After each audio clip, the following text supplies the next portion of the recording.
Imagine walking into a pharmacy in the 1890s in London and being handed a small brown bottle by a man in a white coat.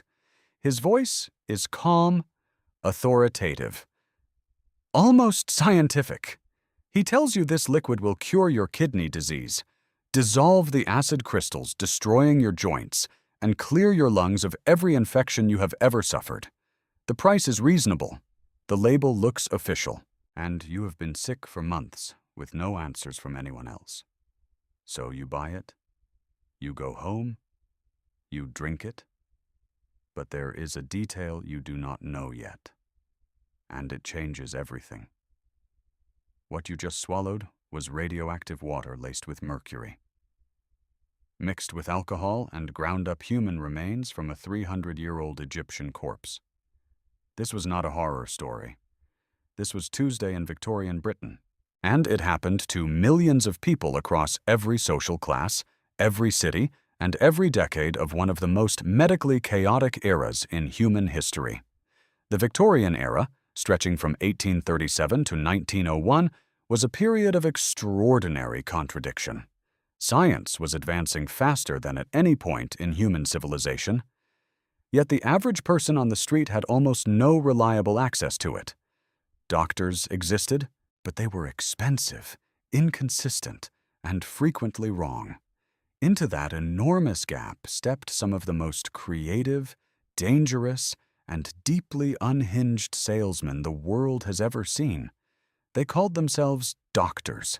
They printed testimonials from satisfied customers. They advertised in every major newspaper in the country, and they sold products so bizarre, so medically reckless, and in some cases so openly poisonous that it becomes genuinely difficult to understand how any government allowed them to exist for as long as they did. But they did exist, for decades. In some cases for over a century.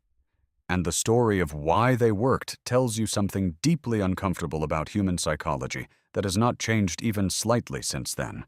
Because here is the part that should unsettle you. The people buying these products were not stupid.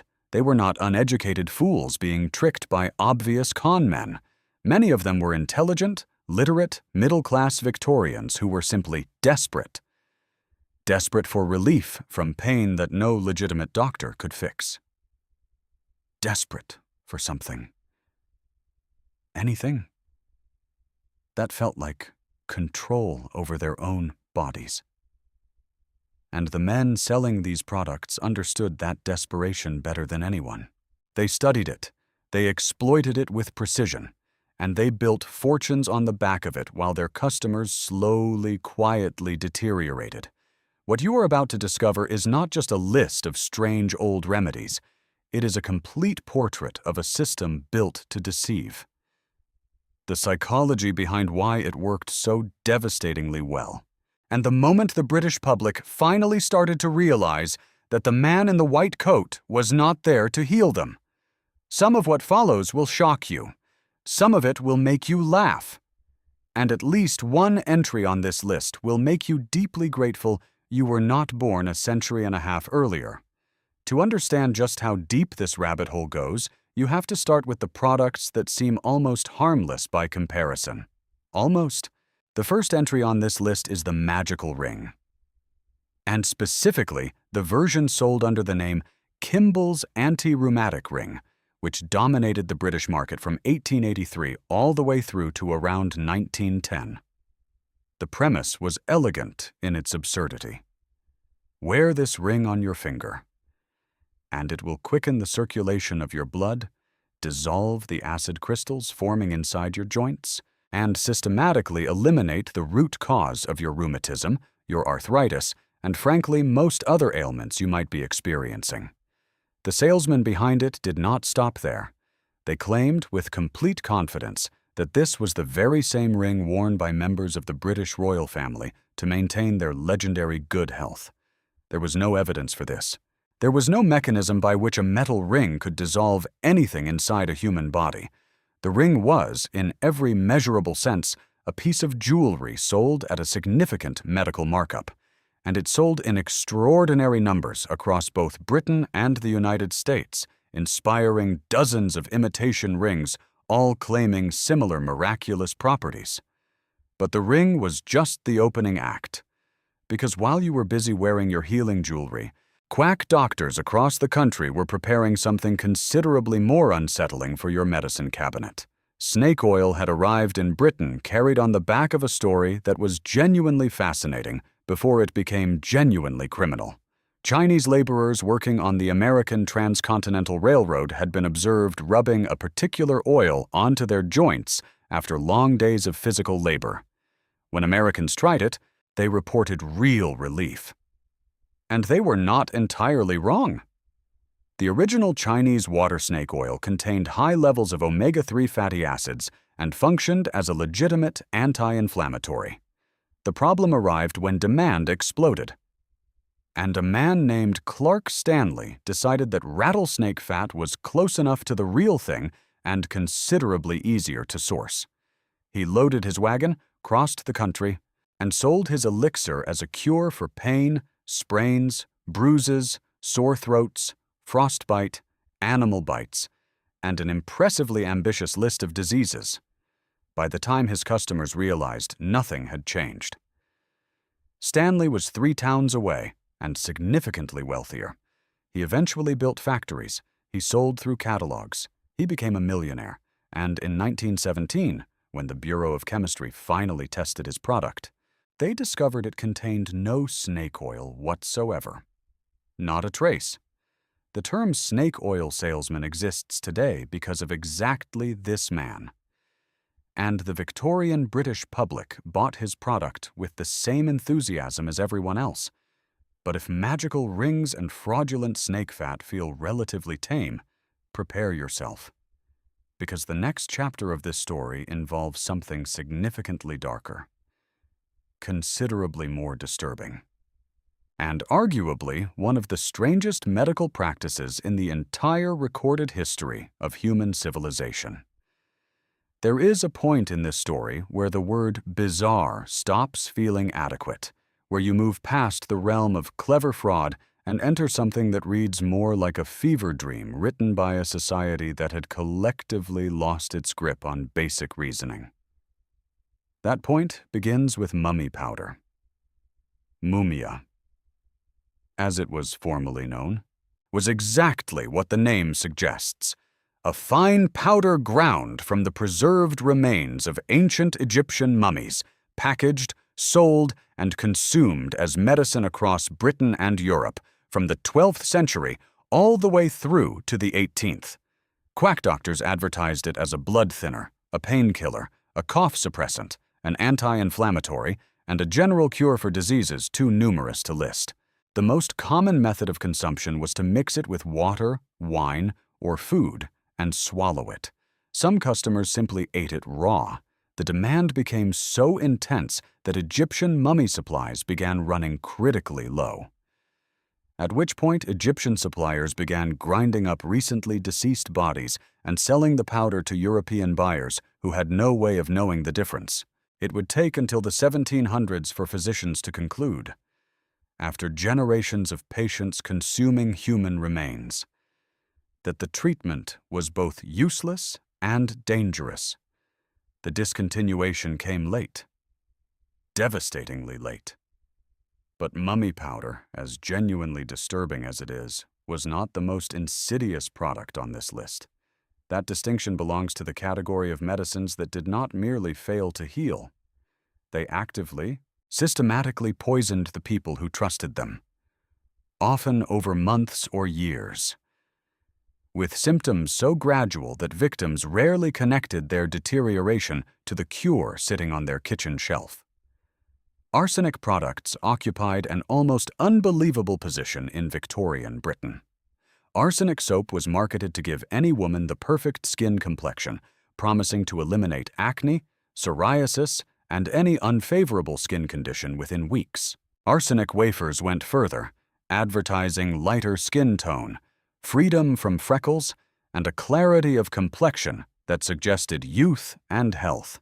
Both products delivered arsenic directly and repeatedly into the bodies of their customers. The poisoning was slow by design. though not intentional design on the part of the buyers. Symptoms appeared gradually, worsened over months, sometimes years, leaving victims confused about what was causing their increasing organ damage, neurological deterioration, and dramatically elevated cancer risk. Then came the mercury products, which managed to be even worse. Calomel, a white, odorless compound containing mercury, appeared in everything from malaria treatments to teething powders given to infants. Steedman's soothing powder stopped babies from crying with remarkable efficiency. And the reason it worked was that it was actively poisoning them. Prolonged use caused pink disease, developmental delays, and nerve damage that in severe cases proved fatal.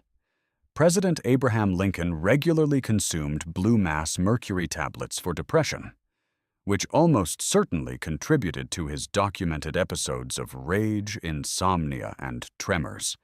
And at the absolute peak of this entire catastrophe, sitting at the top of the list like a monument to collective human recklessness, were the radioactive products. Radium water sold over 400,000 bottles between 1924 and 1930. Eben Byers, a wealthy industrialist, consumed it faithfully for years until his teeth began falling out, his jaw started disintegrating, and holes formed in his skull before he died slowly from radiation poisoning in 1932. Radioactive suppositories existed. Radium tablets were marketed to give customers. And this is a direct quote from the original advertising. Superman powers. Radioactive toothpaste. Radioactive face cream. Radioactive lipstick. All of it sold legally, advertised enthusiastically, and consumed by a trusting public that had been failed so completely and so repeatedly by the systems designed to protect them that they had simply stopped expecting protection at all. So how does something like this happen?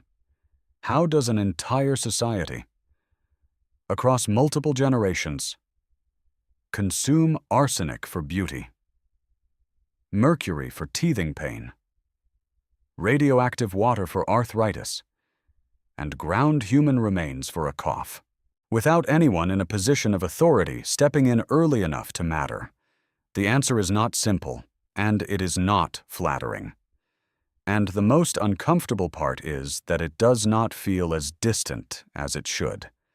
The Victorian era had no Food and Drug Administration, no centralized body with the legal authority and the scientific infrastructure to test products before they reached shelves. Newspapers, which were the dominant media of the age, accepted advertising money from quack doctors without any obligation to verify the claims being made. Testimonials were fabricated or purchased. Credentials were invented.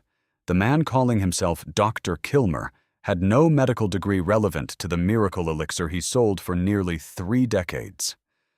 A concoction of alcohol, herbs, and spices that he marketed as a cure for kidney disease, liver failure, bladder conditions, and, remarkably, hangovers. When asked directly what his swamp root was actually good for, Kilmer reportedly replied with complete sincerity that it was good for making $1 million a year. He was not wrong.